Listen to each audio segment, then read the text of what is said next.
Bismillahirrahmanirrahim. Assalamualaikum warahmatullahi wabarakatuh. Ya, sekarang kita masuk ke bab selanjutnya ya. Masih tentang pengukuran curah hujan. Sekarang kita masuk ke metode yang ketiga, yaitu metode isohiat. Kemarin sebelumnya metode aritmatika, kemudian metode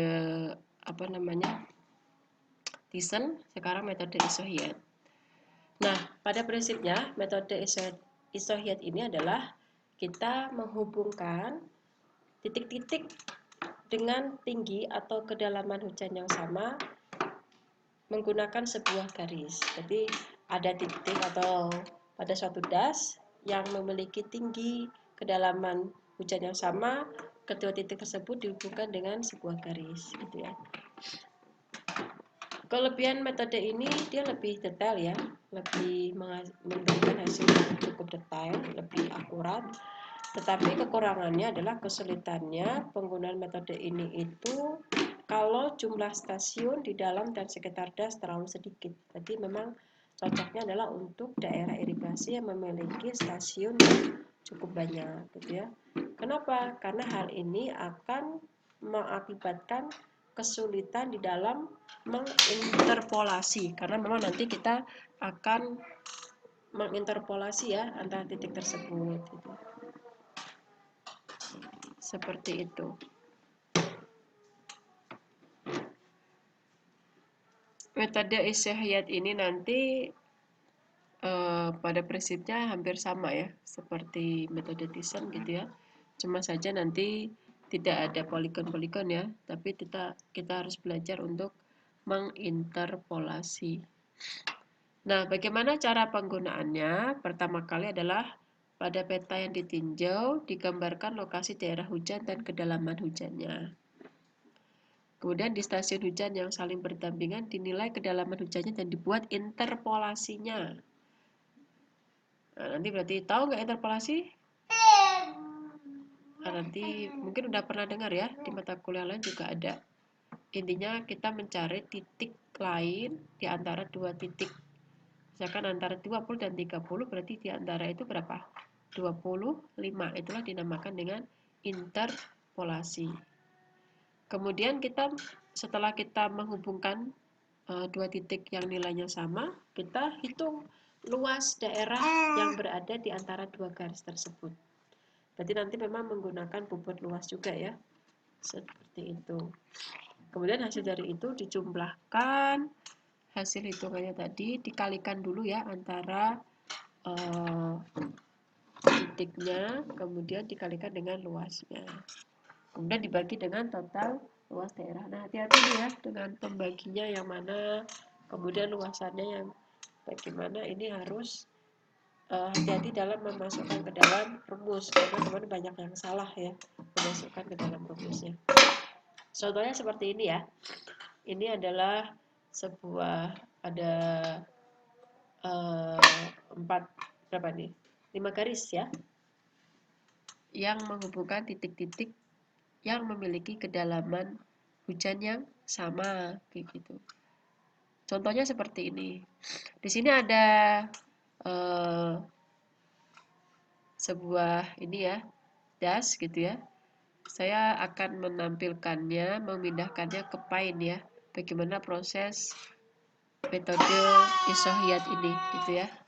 Ada sebuah das di situ, gitu ya, dengan 4 titik, yaitu titik 30, 40, 50, dan 30. Nah, titik-titik tersebut kemudian kita hubungkan terlebih dahulu ya.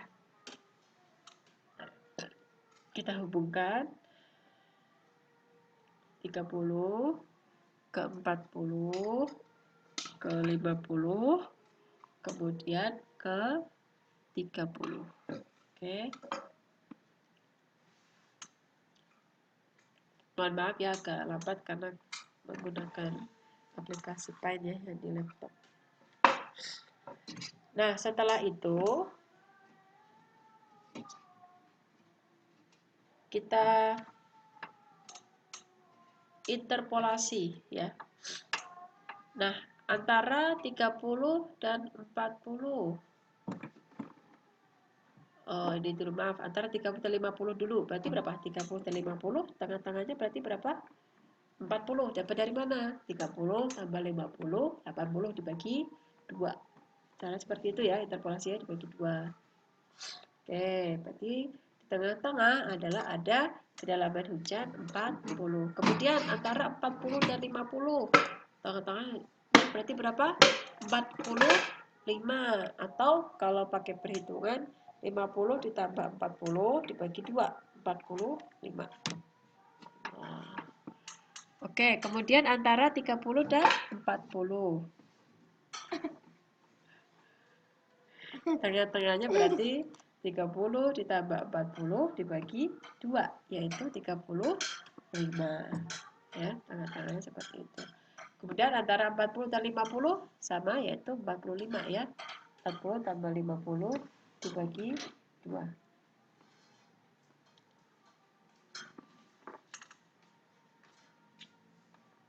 Hasilnya 45.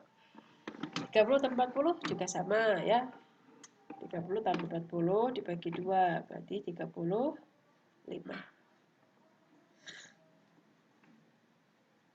Oke, selanjutnya ada lagi. Kita bisa menghubungkan garis dari 30 ke 40. Nah, tengah-tengahnya berarti berapa?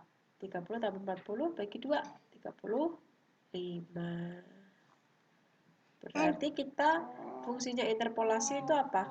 Memunculkan titik-titik kedalaman hujan yang sebelumnya tidak ada. Ya. Tujuannya apa? Supaya kita memperbanyak titik hujannya sehingga kita bisa menghubungkan titik-titik tersebut dengan sebuah garis.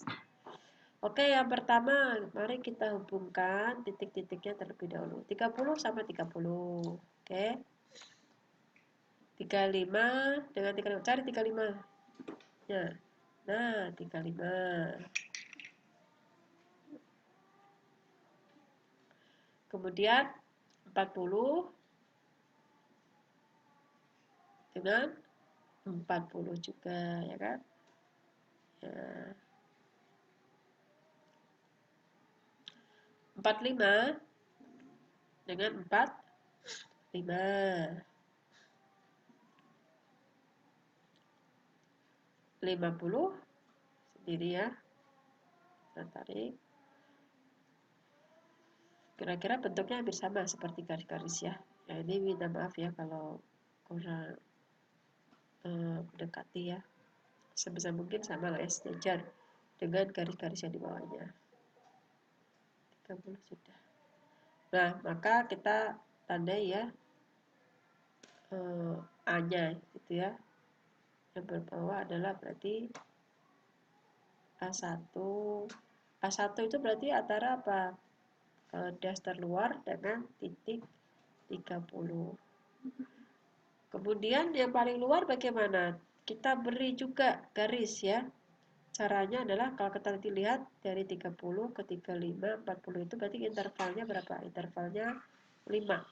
Berarti di bawah 30, 25. Di atas 50 berarti 55. Tujuannya apa? Kenapa kita mesti memberi ini? Supaya nanti bisa dicari luasannya ya. Karena yang mengapit A6 itu apa? Kan nggak cuma satu garis, maka diperlukan garis bantuan itu. Seperti itu. Kemudian kita cari luasannya ya. A1 berarti antara 30 dan 25. A2 30 dan 35. A3 35 dan 40. Dan seterusnya ya. Itu cara membuatnya.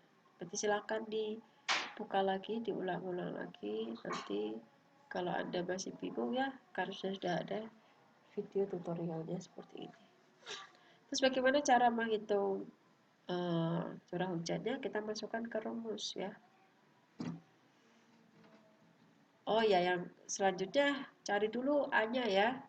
Seperti metode Thiessen yang sebelumnya ya, mencari luasannya. Bedanya kalau di sini tidak menggunakan poligon tapi menggunakan luas yang dihimpit oleh 2 garis. Ya, misalkan A3 ini, A3 berarti dihimpit oleh titik 35 dan 40. Sama, gunakan milimeter blok, kemudian dihitung satu-satu luasannya. A5 berarti 45 dan 50. A6 berarti 50 dan titik yang terluar di batas das itu. Masukkan di situ ya. A-nya masukkan A1, A2, dan seterusnya sampai AN. I-nya juga sama, curah hujan 1 plus 2 bagi 2, berarti di rata-rata. Berarti A1 yang mengapit 2 garis ya, kita anggap sebagai I1 dan I2, kemudian dijumlahkan, kemudian di rata-rata. I1 plus I2, gitu ya, 25 ditambah 30 dibagi 2 dikalikan A-nya. Dan seterusnya gitu ya, I2 ditambah I3 dibagi 2.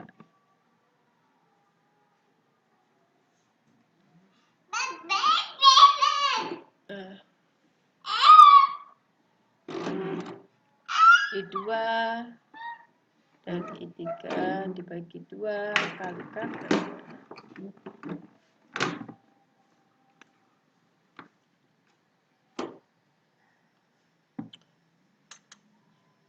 kita coba ke contoh soal ya, bagaimana menerapkan fungsi ini pada suatu peta daerah irigasi ini ya.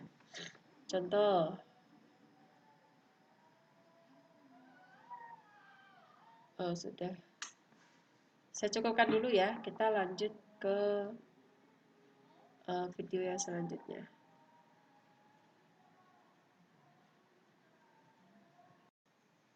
Oke, kita lanjutkan ya ke materinya. Kita akan mencoba mengerjakan suatu contoh soal ya terkait tentang metode isohyat ini. Oke, yang pertama ini ada A1. A1 dihimpit oleh siapa? I1 dan I2. Oke ya, 50. Luasnya kita hitung pakai milimeter blok ya. Atau kalau pakai AutoCAD bisa pasang keluar area. Dihimpit oleh I1 dan I2. Oke, kemudian A2. A2 di mana itu? Oke, A2 dihimpit oleh siapa? I3 saja ya. Berarti I2 dihimpit hanya oleh I3. Maka 40 dan 40 bagi 2 dikalikan dengan A2. A3 dihimpit oleh siapa? I2, I3, dan I4. Terus milihnya gimana? Ada 3. Kita pilihnya tetap 2. Berarti yang paling kecil dan paling besar. Yaitu I2 paling kecil, 35. I4-nya paling besar, yaitu 45. Ya, seperti itu ya. 35 plus 45 dibagi 2. Kita masuk ke I4. A4 ya. A4 di sini dihimpit oleh siapa? A4 dihimpit oleh I4 dan I5. I4-nya berapa? I4-nya 45. Oke. I5-nya adalah 60.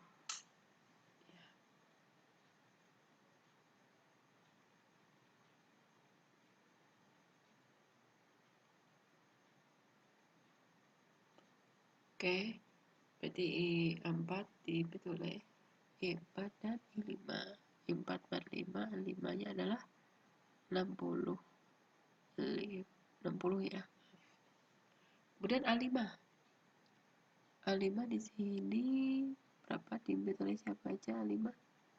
A5 dihimpitnya cuma oleh I5. Ya, I5-nya berapa? 60. Berarti 60 ditambah 10 dibagi 2. Kemudian kita masuki I6. A6, maaf. A6 yang mana A6? Nah, di paling ujung tuh. Dihimpit oleh I6.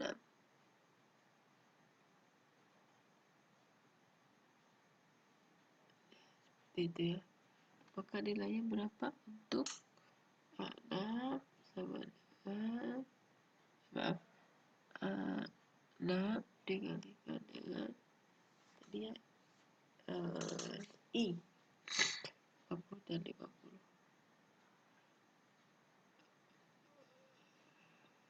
Seharusnya bisa ya, belum saya edit yang 50 50 50 40 juga boleh. Maka diperoleh dalam cara rata adalah 42,20 meter, seperti itu ya. Jadi saya kasih tugas ya, setelah dia jayakan printernya juga untuk tugas. Kalau ini bisa juga, tapi cukup banyak.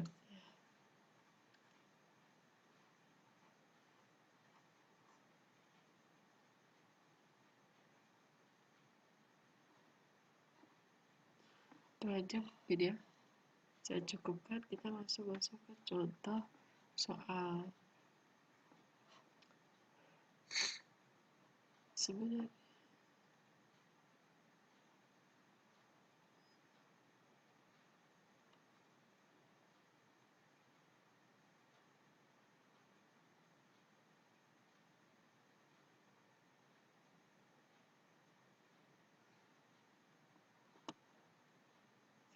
dari saya ya, terima kasih atas perhatiannya.